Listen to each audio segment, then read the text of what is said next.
Hello, I'm the Idea of Sussex, and today I'm going to be giving you my TJLC makeup tutorial. This is an idea that I'm really excited about, and I really hope that you enjoy it. The first thing we're going to want to do is apply a nice, clean, even base foundation. Symbolically, we're wiping away all of our preconceived notions so that we can come to our viewing of Sherlock with a completely blank slate. This will better enable us to acknowledge and appreciate the clues that the showrunners provide for us. You're going to want to give special attention to your blemishes or deeply ingrained areas of bias, which can often be the most difficult to fully uproot.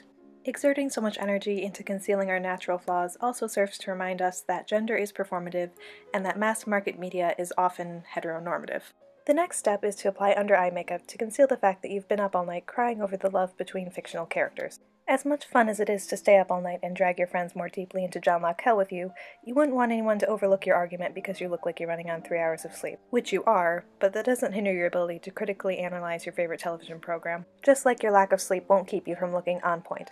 The next step is to apply powdered foundation to your entire face. This will add durability to the foundation of your argument for if and when you face the derision of your friends, coworkers, family, and even on occasion, your fellow fans. Next, you'll want to add a nice, vibrant blush to emulate the thrill of the chase and blood pounding through your veins. And remember that both of the show's creators have said repeatedly that the heart of the stories is the relationship between John and Sherlock, just the two of them against the rest of the world.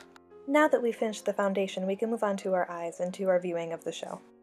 We're going to start with some soft eyeliner under the eyes just to bring back some of the definition that we lost during the foundation process. This small detail helps to draw attention to the eyes. In much the same way, many of the details in Sherlock draw the audience's attention to the queer subtext present in every episode of the show. These serve to give definition to our viewing. Next, we are going to contour the eye with many different colors and tools. These represent the many critical approaches which support a queer reading of Sherlock. We're going to start with the eyebrow brush and then continue by gently filling in and thickening the brow line. This will make it all the more obvious when we raise our eyebrows in disbelief at the sheer amount of subtext that Moffat and Gatiss have managed to squeeze into the show. It also serves to add confidence, which is surprisingly important to the critical thinking process. Next, you're going to want your wide brush and your next to lightest color. You're going to apply this all over the eyelid and in the space between the eye and the eyebrow. This represents the lens of romantic tropes, which should be the basis of any viewing. If you're having trouble identifying these tropes, just imagine a given scene and switch either John or Sherlock with a woman. This should make it immediately obvious when one of these tropes is present.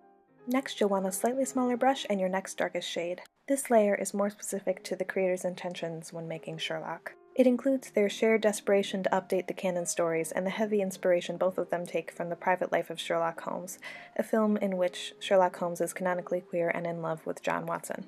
You can use a brush to make sure these two elements blend seamlessly together in your viewing. Next, you'll want a fine detail brush in your darkest shade. Use this to contour the lash line and the crease of the eye. This represents the method of analysis that is unique to you specifically. I prefer character analysis in examining all of the ways in which Sherlock and John have been designed to complete each other, but this could be anything. Lighting, score, set design, the choices are limitless, and you just need to pick whatever best suits your personality and your interests.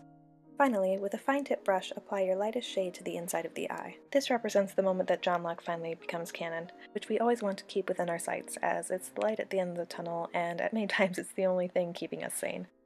Next, you'll want to apply eyeliner to your upper lid along the lash line. The darkness and severity of the wing is entirely dependent on personal preference. If you're feeling daring, you can always extend the wing and explore theories that you haven't seen anyone else talk about yet. Otherwise, you can leave your explorations a little bit more subtle. This leads to a more friendly and familiar look. Whichever you choose is up to you, there's no right or wrong way. But if you're anything like me, you will make mistakes when defining your interpretation, and this is when the cover-up comes back into play. We always want to be able to admit when we've made mistakes and to adapt our interpretation to new information.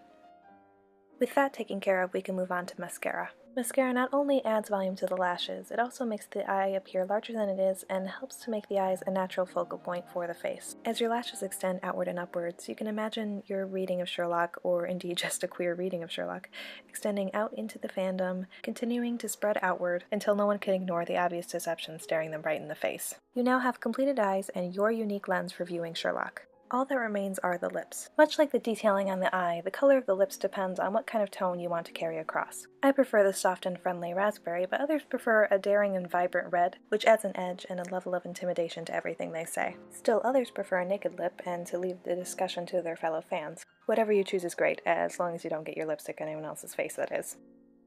And there you have it, your completed TJLC look. You're now ready to challenge heteronormative assumptions and fully embrace the soon-to-be canon relationship between two of your favorite characters. As I said, there is no one TJLC look, and I hope this video has given you the confidence to experiment with your own style and to truly find your face in the fandom.